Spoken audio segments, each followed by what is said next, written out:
Alright y'all, so welcome back to my channel. If you're new here, go ahead and subscribe, turn on that post notification bell so you can be notified whenever I post a new video. So if you're new to my channel and you haven't been here before, I literally just delivered a baby girl 6 weeks ago today, August 5th. My labor with her, like I said, was literally only an hour and 30 minutes. My water broke in the shower about 7:45ish p.m. and she ended up falling out literally while I was on the bathroom toilet in the delivery room at 9:06 p.m. So I'm about to share with y'all, you do not want to do prior to 37 weeks because at 37 weeks you're considered full term. So anything before 37 weeks could put your baby at risk. So you don't want to do any of these things until you're full term 37 weeks, but I would say at least 38 weeks.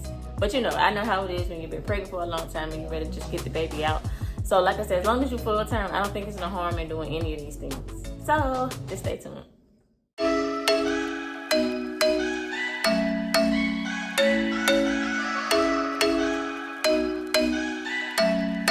number one, I know y'all probably have heard this already because I hear it all the time. Sex, the same way you got the baby in is how you're going to get the baby out. So sex helps to prepare your body for labor. Not only does it release oxytocin levels, but it also helps to strengthen your pelvic and your cervix. On top of that, sperm actually softens your cervix. I didn't know that, but yep, sperm helps to soften the cervix. And when you orgasm, that helps with the contraction of the pelvic muscles, which is actually opening up your cervix. Number two would be walking. So y'all probably heard this before too, but you want to walk and walk until you can't walk no more. So basically walk until like you just start feeling like a bunch of pressure down there and like you just really can't walk no more. They say that walking helps to induce labor because it's like helping the baby get into the birthing position.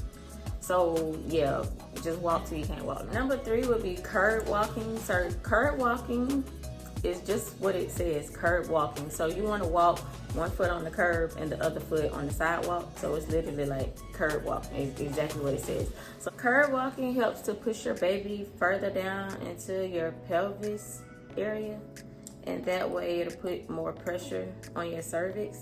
And you know you want the pressure on your cervix so that your baby can start heading on down the birth canal. Curb walking also helps release more oxytocin, and on top of that, it also helps with contractions, or either to keep your contractions going. A lot of people may not have like a curb that they can walk on like at home or whatever, so you can also use steps. If you don't have steps, another tip that I learned was to also use heels, so you can walk around the house with one heel on and one heel off. So the next thing that I did, number four, would be drinking raspberry leaf tea.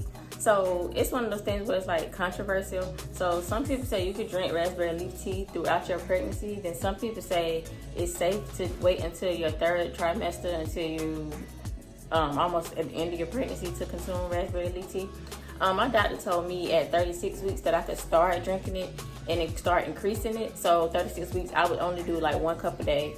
37 weeks, I started doing like 2 cups a day. And then once I hit 38 weeks, I was drinking 4 cups a day of the raspberry leaf tea, just trying to induce my labor. So the benefits of raspberry leaf tea are to strengthen your uterus with contractions, and also it also softens your cervix. So I drank raspberry leaf tea, like I said, with this pregnancy, and I also drank raspberry leaf tea with my son. My son, his labor was about 3 hours.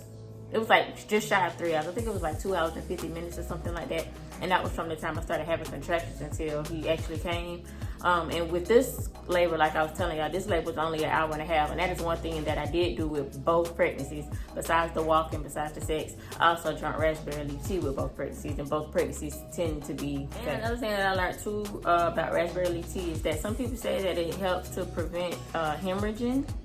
I didn't know that the last pregnancy, but this pregnancy, that was something that I learned. But it also aids just in like female reproduction and all of that. So like it's good to even drink raspberry leaf tea when your cycle is on. So the next thing that I did to induce my labor, this is one that's controversial too, is eat spicy food. Some people say it's okay to do, some people say it's not okay to do. Some people say it really helps induce labor, some people say that it doesn't. But this is just one of the things that I did. I had some ghost pepper wings from Popeyes.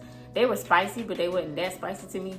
But I did eat those. I think this was like a Wednesday or a Thursday. And like I said, ended up delivering that Friday. So I feel like they may have had something to do with inducing my labor. I also ate something spicy when I was pregnant with Araya, my firstborn.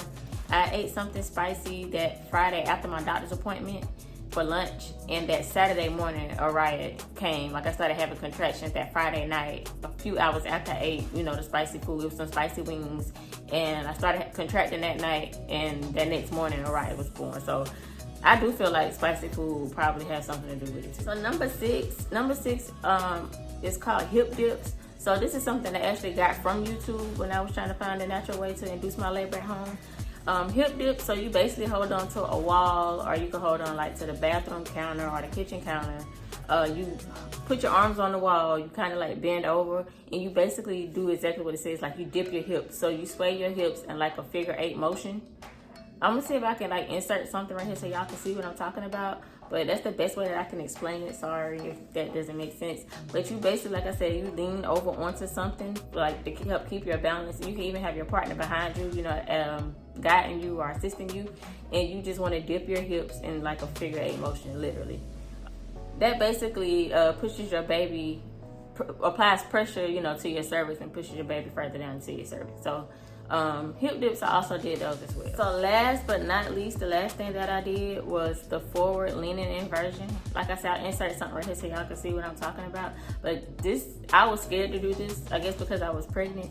But this is something else that I saw on YouTube as well. I think I got it from a website called spinningbabies.com. The forward leaning inversion, you want to bend over. You want to, she's about to cuss me out, y'all.